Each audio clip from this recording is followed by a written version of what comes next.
Okay, so are we getting the ball rolling, or just gonna wing it? Yes. Okay. Jesus Christ, go already. Alright. Hello everybody, Samuel J. Flatman here from TFI Creations, and I am actually here with Community Manager MK. Say hello. Hello. And hopefully this is the first of many of the new TFI podcast, where we discuss all things TFI projects and such, but also, in the future, delving deeper into more things Transformers, such as movies, toys, and shows. Yeah, I mean, that's the plan. Give a lot of fun insight with the channel, as well as interacting with the community and discussing just Transformers as a whole. But when do things really go to plan? How many times have you broken a figure trying to get a shot and then go, you know what, I'll just do it digitally? I don't want to talk about it. I broke my first aid a couple nights ago. I saw that. Yeah. Before we talk about how I broke that first aid, we should circle back for a second and just talk about the release schedule and the plans for this podcast. So, MK, you want to take the helm on that one? So, our goal is to release an episode about every month, just to keep it consistent but not overwhelm us. Because this is more of a fun thing we're doing for the TFI Creations community themselves. And what we really want to do is, like we mentioned earlier, talk about projects in the community, but we also just want to give a lot of behind-the-scenes input or insight. And then we also want to bring in a lot of guests and talk with, members of the TFI crew and get their perspective on films, maybe their process for doing lines, helping out with the channel, and just using this as a way to get the audience more familiar with the crew as a whole. Where, TFI is a channel, Sam does a little bit of like on-camera content, but most of it is just films. Like, we release trailers and then we release films where the crew isn't as talked about as much. So what we want to do with this podcast is kind of use this as a way for everyone in the audience to get to know the people that make the films that you like. But now that that's out of the way, let's talk a bit about how you broke first aid. Okay, so I was going to take some photography because a friend of mine who goes by Bro Meme on YouTube, he sent me a custom Shatterglass first aid for my birthday last month. I thought, let's take some photography with that first aid and the original first aid. And the thing is, because the original first aid is such an old figure, Combiner Wars figure, they're kind of brittle. Yeah, I know how Combiner Wars joints work. This crack has been forming on like his elbow joint for almost 8 years now. And now I've always had First Aid's arm off at that joint because his arm was just so flimsy it would just fall off anyway. I went to put the arm back in, all ready for some photography, and just it broke. And I may have super glued my finger to his elbow for a few minutes. I was one with the First Aid for a moment. You super glued your finger to his elbow? I swear it was not on purpose. I put super glue in the joint. I figured it had dried. I put it in. The chipped part fell off, and glue went on my finger, and I was just stuck on the First Aid for a while.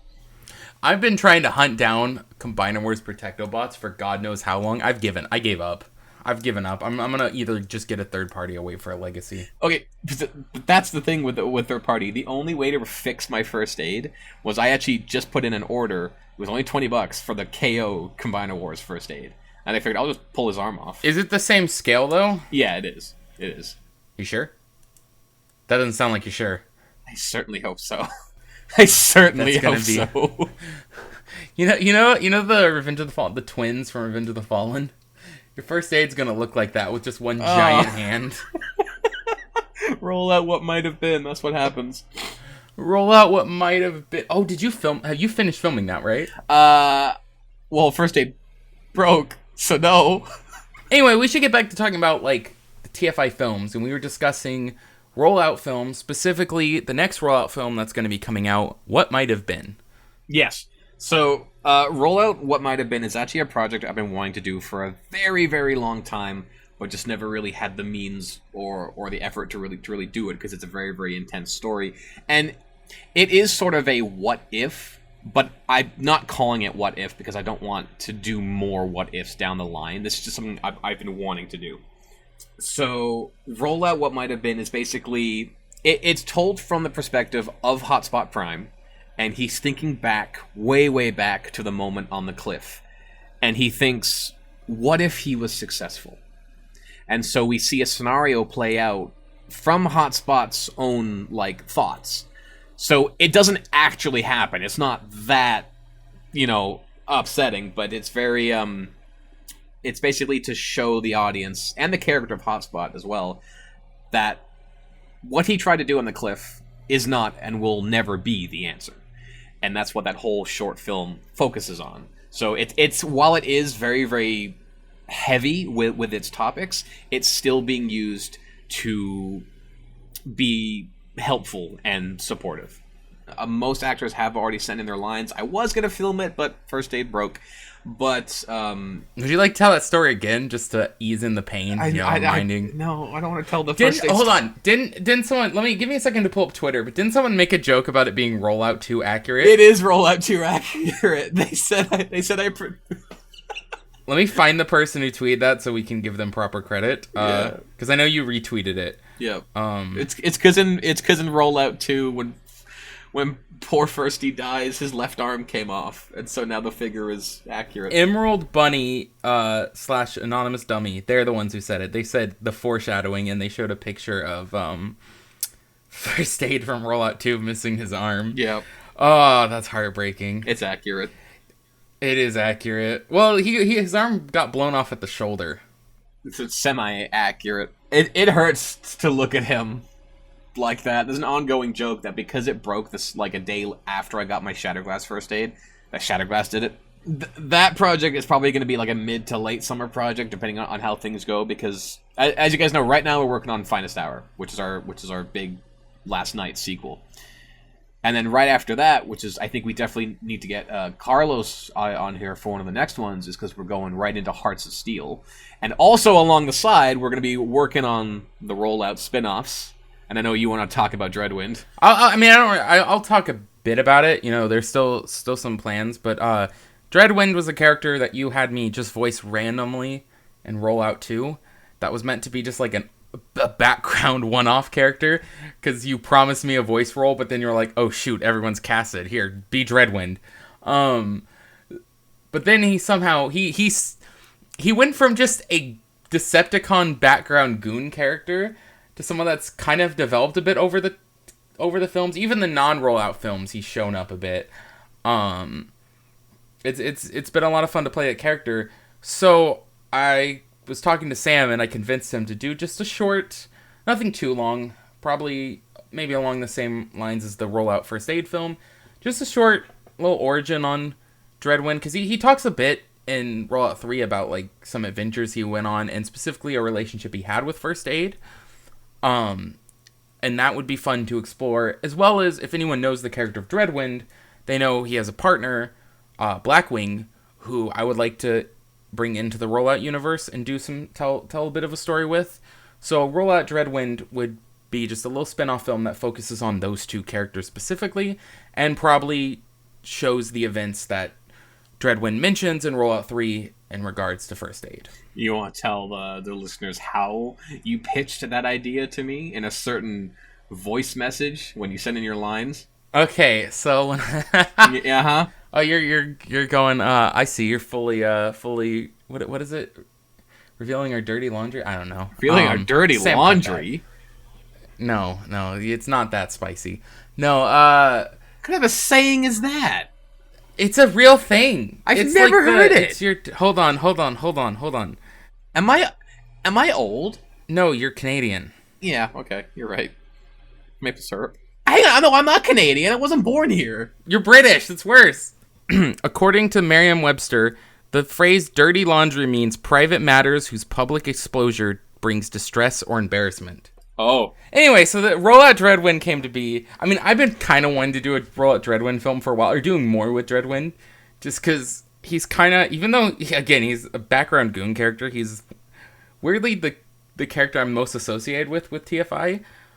But I remember when I was recording lines for Driving Home for the Holidays, I threw in just like 4 minutes of Dreadwind in character as Dreadwind demanding Sam make a Rollout Dreadwind. So moving forward this year and through the next, say, 5 years of TFI, because there's a lot of stuff planned, the rollout universe will continue with a bunch of spin-offs. I did once think about a rollout 4, and in fact, rollout 3 was to have an after-credit scene that would lead into rollout 4, but I felt the story tied up so well with the trilogy that I didn't want to spread it too thin. But there's so many potential stories to tell in the rollout universe.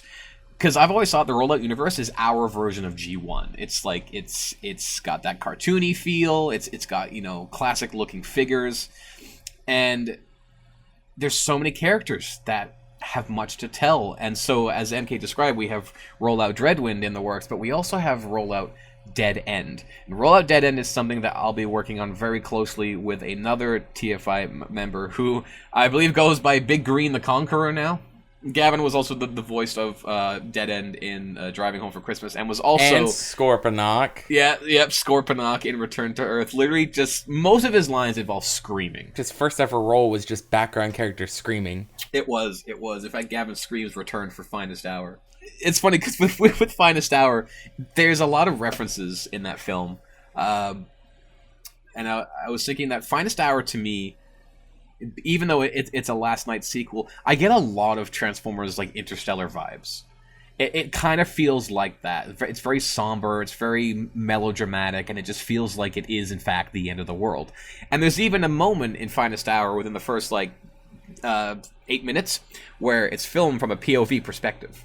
Just like Escape from Earth. And in the background is just Gavin screaming. Because he's meant to be one of the humans following one of the cameramen. And it's actually meant to be a Cloverfield reference. And Unicron's roar is a modified version of the Cloverfield monster. His, rust-eating parasites are the exact same as Cloverfield. They bite you. A really bad thing happens. Of course, we have MK voices a small character in the film. This always happens. Like, MK, you're always like, Sam, please get me more roles. But when you ask that, a project's been casted. So I always have to find roles, invent characters. But then when the next project comes up, you don't cast me. Listen, you should just think of me first. It's because I do that thing that you and I told us to stop doing. I precast. Yeah, you should precast me more often. No, what I will say, I do love, Sam, what always happens is you give me a background goon character that you like, I gotta throw this in, right? And then I do something for it, and then that character becomes more important. Yes. Because of what you did for Swindle for Finest Hour, I want to bring it back for Origins. It's also Blur became much more sinister as as Gigawatt went on, because I just played him that way.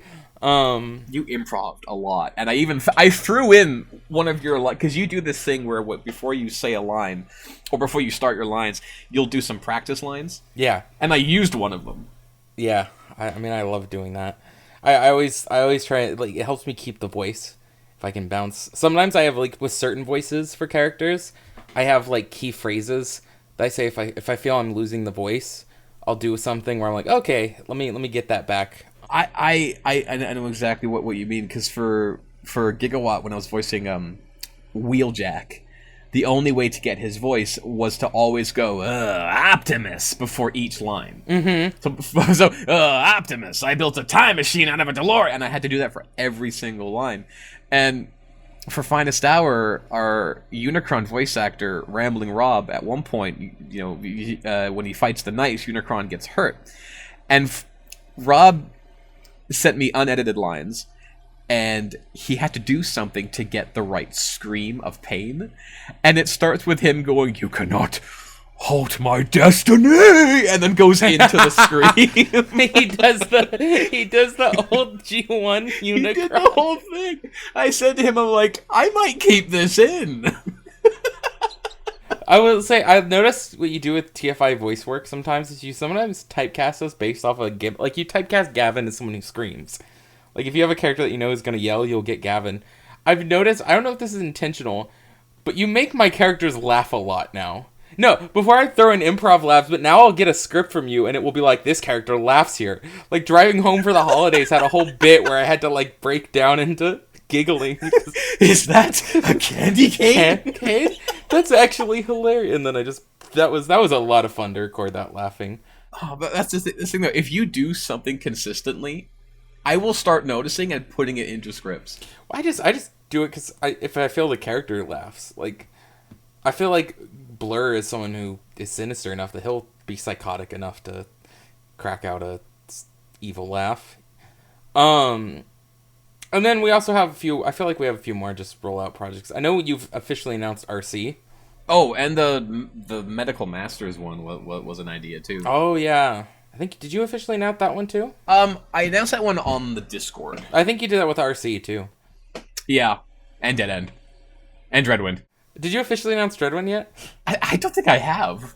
Yeah, no. This is. I mean, we've talked about it a lot. I would do that thing. I used to do this in the past. I would do that thing where like Marvel's do this.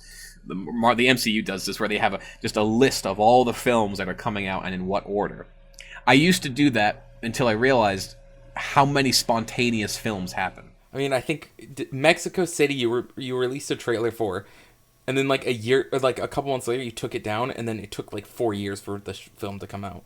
Yeah, and then every single figure was different. Like I remember the original trailer, it used like this like armored up Optimus from Dark of the Moon that wasn't even that great, and then next thing you know, we're using a third party figure. And I think Peru Kill, the Unique Toys Lockdown, was the first third party figure we ever used. And you know, it's funny. In I think August, it'll be 5 years since Mexico City came out. That's gonna be special because that's basically 5 years as me a part of the TFI team. Because I talked to you a bit and I'd helped you with other things, but Mexico City was the first film that I had any sort of like say in and got early access to and things like that. So that's what makes Mexico City really special to me. Is it was the first film that I was kind of a part of. Yeah, I find, you know, when it comes to projects, I've always found like to me a project is only as good as how fun the production was. And the production is only as fun as what's going on in life at the time. And I think, like, right now, the two projects I have the deepest connections to that have already been released were, of course, Jurassic Spark and Maverick. And both for the same reasons. Jurassic Spark, a scene was filmed, and you were here, with so many TFI members and just friends. And TFCon was just, it surrounded that entire shoot. And even after you all went home, we would be on Discord calls, and I'd just be outside filming, just having a grand time during these calls. And then with Maverick, we had Cooler right here as we're figuring out these green screening drone shots. And it's just, when I watch these projects, I think about how good the production was. I have a Maverick production question. I feel like that'd be a fun thing to... When you were filming, I know you storyboarded. Maverick was one of the first films you ever storyboarded. Obviously, because you had to. Did you film the planes on a green screen first and then the drone shots, or did you film the drone shots first? I did them both on the same day, but I did the drone shots first, just in case I did anything cool that wasn't storyboarded, so I knew what angles to get for the planes. I remember when I was doing the actual like trench run and dogfighting scene, I had the storyboard. And then I did all the drone shots that were required. And I didn't need to do every single shot because some drone shots could be mirrored or sped up or slowed down because it all takes place in like the same location. Then I would get home and the lighting would be the exact same. So I'd just take out the green screen outside, put all the figures on pegs with my green glove, and then just match the movement with the storyboard, also remembering what I had filmed with the drone that day. I mean, it turned out really well. I am still surprised because like the first test shots we did for the Maverick film didn't come out that great. Yeah, no, it was night and day. Yeah, I think like if there was one thing I would do better next time, because a few people have pointed this out, is that when the planes are flying and they're turning, sometimes the lighting doesn't change. The lighting on the planes was quite flat. I know I did it for some shots where they do a turn and the sun goes behind them, and I did some fake shadows on the planes. I should have kept doing that throughout, which is something I can do moving forward with more green screen stuff. This is why we need to make an entirely Entirely underwater set piece. You take the drone, you dive it underwater, and then do the exact same thing. It's funny you mentioned that. It's almost like I planned a segue. It's almost like you planned a segue. A segue into what? This thing called Steel Jaws? What? What? So, I actually didn't think we were going to get a chance to talk about this, but all the crossover films that we've done have been done with official crossover figures, except for like the Mad Megatron one that was just a shot in the dark thing. But when the crew and I work on these crossover films, one, I make sure to work with people who love the product that we're doing. Like, of course, like MK, you and Cyberraptor, like you guys love Jurassic Park, and the ideas you guys pitched were so good. And then we got like I've always loved Back to the Future and Top Gun and Jurassic Park, but Jaws has always been my favorite film. And I said to MK one day, I'm like, I really want to make a Jaws film. I'm thinking about these figures. What are your thoughts? And MK just comes back with a thesis. I did? You did. You spat out so many ideas. I don't even remember that. Yeah, we actually spent a long time discussing what characters were going to be in it. And you even said, throw some Decepticons in there too, just for this, and this. And so I've taken into consideration all those ideas. They're in the book, and they're pretty much what I'm going with. Yeah, I remember definitely the Decepticon pitch and things like that, but I don't remember the thesis. The thesis. And then we were also discussing the potential of an underwater drone, which I've been looking at. I've also been looking at an underwater case for my camera, because I figured the drone footage wouldn't match in quality that well, but But MK, you point out that wouldn't be the worst thing. I don't care. It's underwater shots. I think people are gonna be more like, oh my god, it's underwater, rather than that's only 720 pixels rather than 4K pixels. They're gonna do it frame by frame. I can count the pixels in that bubble. I can count that. What do you mean that's only 1080 and not 4K? I can't believe. I do want to get an underwater case for my camera as well, though, mostly because a lot of this will be filmed in the actual water. More specifically, the scenes with Skybite, who's going to be the shark for the project. I'm going to actually put him in the water and have his dorsal fin, just poking out. But I also don't want to accidentally drop the camera. And in Jaws, there's that like claustrophobic feel where the camera is halfway in the water and halfway out. Definitely want to do that stuff as well to imply the shark. But Steel Jaws isn't something I'll be working on. Probably not this year. I would like to, if there's an opening in. That's always the story with TFI films. Is there an opening? Yeah, and MK has actually sat me down and be like, Sam, you are not making this project this year. I'm like, why? And he's like, because you've got too much. It's that scene from SpongeBob where he like is revealing the trash to Patrick, and he's just opening up. Like, he's pointing to piles, and he's, like, opening up the wallpaper, and then, like, opening the window and showing outside. Like, I'm like, Sam, you have too many films. I don't have that many films. You have this film, you have this film, you have this film, you have this, like... Just like it's so hard, because, like... I remember the other day, like, someone was like, Sam, would you ever do a sequel to Transformers Devastation? And I started thinking about that. I was like, maybe I can use, like, Masterpiece figures? And then I checked eBay listings, and I went, stop. Like, I get so overly excited about projects. Like, I'm trying to focus on Finest Hour, but I'm thinking about Jaws. I'm thinking about Hearts of Steel. Oh my God, it's such a challenge to stay focused on one thing. Luckily, you're towards the end of Finest Hour. Yeah, I spearheaded a lot today, actually. I filmed, I think, the longest scene, because there's a scene that takes place in one location, and I'm starting to realize long scenes should never take place in the same location, because those make for long days. So I think that's really all that's to touch on for, like, TFI stuff right now, without giving too much. For now, yeah, without giving too much away of what we're doing, because there's still a lot we're gonna do that we haven't even spoken about yet, but we can save that for the future. What I do want to talk about for a moment is non-TFI related, but definitely Transformers related.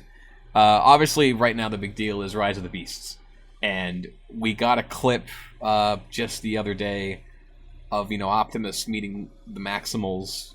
What was your take on that? Because I thought that was incredible. I mean, I'm.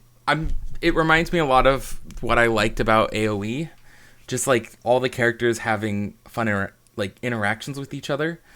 It's very rare, and I love the Michael Bay Transformers films, but it's very rare in those films that we get scenes where every single Autobot is like talking and interacting, and there's so many just little fun character moments that it was a breath of fresh air. It was really nice to see, even just something so minor like Wheeljack adjusting his glasses.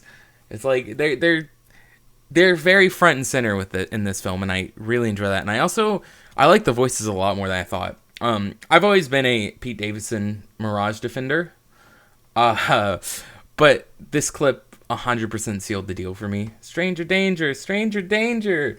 And then the Wheeljack's little ay.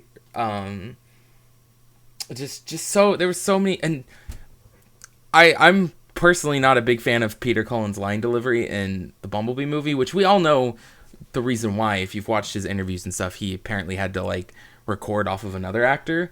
But I always felt Optimus in the Bumblebee movie felt very dry, and I was worried that was going to happen from now on. I just had this unrealistic negative gut feeling that like Optimus would not get a good performance. I was every trailer has shown I've been wrong, but this clip sealed the deal. That Optimus line is powerful.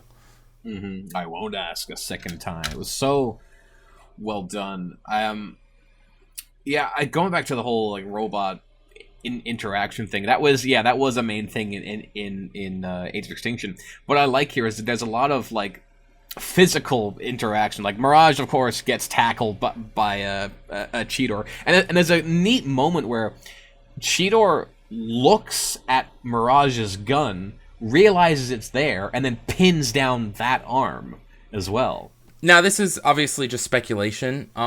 Unfortunately, Cooler, if you decide to watch this is where you tune out.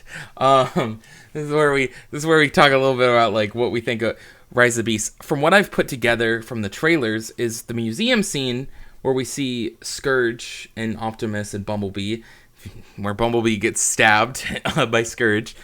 I'm pretty sure takes place before they go to Peru. Maybe Airazor gets introduced a little early on, and then we see, and then they go to Peru and see the rest of the Maximals. Yeah, I guess you could say like my theory is like she comes in and is like, oh my god, you guys are gonna need help. I got buddies in this other place, something like that. My only thing though is I don't know if she would be like, I have buddies, because the Autobots and the Maximals do not seem like they are ready to be friends in that clip. They are both at each other's throats. Like clearly they're not immediately going for the kill, but they are very much like Optimus's line, and even Primal is a little not happy. He's like, hey, wait a minute. What are you doing here? This is my territory. This is my spot. What are you doing looking for the key? It really reminds me of the first time we meet the Maximals in Kingdom. Because they did the same thing in the Ark where they were literally just against each other. I'm curious. I don't think we'll get a full... I mean, we already know we're not going to get a full fight scene. Because if you take the clips from the most recent clip and then you add that to the trailer, the first trailer, you can immediately... Primal's like, oh, we're friends. And then Optimus lowers his gun. One thing I really like, though, is this new clip shows the full, like, they finally threw in all the characters. So it's really nice to see that one shot in the first trailer where it's just kind of Optimus and Primal standing there, where there was so much empty space in the background. And I know there were several people that's like, why is there... That feels weird that there's... It's nice seeing that, okay, it's not empty space. There was a bunch of robots in there. They were just probably not finished at the time. Anytime there's empty space in a shot in a trailer, you know it's unfinished. I know I'm doing this for Finest Hour, but it would be quite neat if Rise of the Beasts opened like the 86 film. I would love that a lot. Just that... I wouldn't be surprised if they do that. That genuinely feels like something they would do.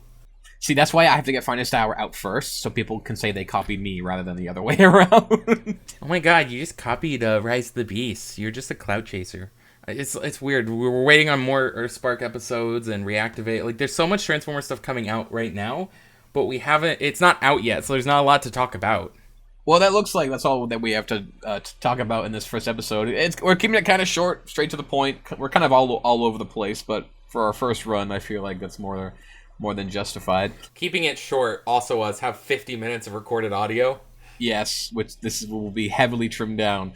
But moving forward, again, as MK said, this will be more of a monthly thing. And, you know, if there's anything you would like to see in the podcast or any questions you would like answered, please leave a comment down below. MK and I will definitely take a look at them. Moving forward, again, we're hoping to have more guests on here. Maybe we can talk about more potential projects, more behind the scenes of projects. MK, I'd love to talk about some of your stuff as well. I think that would be a good time. I think we should just also, like, moving forward, bring up things that happen. Like, if a big community thing happens. Like, I know a few months, like a month or two ago, the Combaticons came out. Like, anything, something like that comes out around the time of an episode, we should talk about that. Just kind of bring more into the community. I'll also say that right now, I think the first episode's only going on YouTube. But I think in the future, we want to try and branch out to other, like, podcast places like Spotify and so on.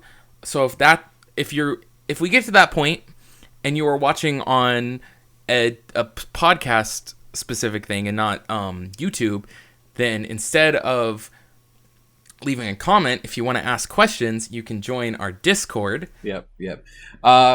For those listening to on YouTube, there is a graphic up on screen where you can find a link to all of the TFI socials and also all of MK's socials. Please give him a follow. He has been a great supporter of TFI for about 5 years now, come August, as we said. So please give MK some support. He does so much for TFI, and just wouldn't be the same without him. So please give him some support.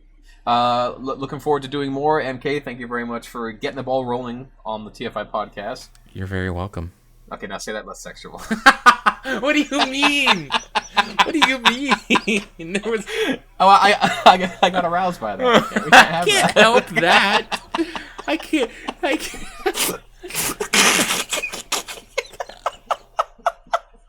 This is the quality content that has to be cut. That's what sucks. Oh, God. We need a Patreon for an uncut version.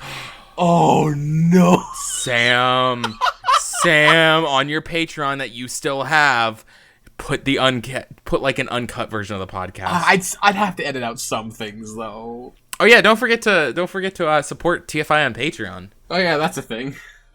Well, everybody, we'll see here. We'll talk to you on the very next... I talk good, yes. Do homework. I have dyslexia.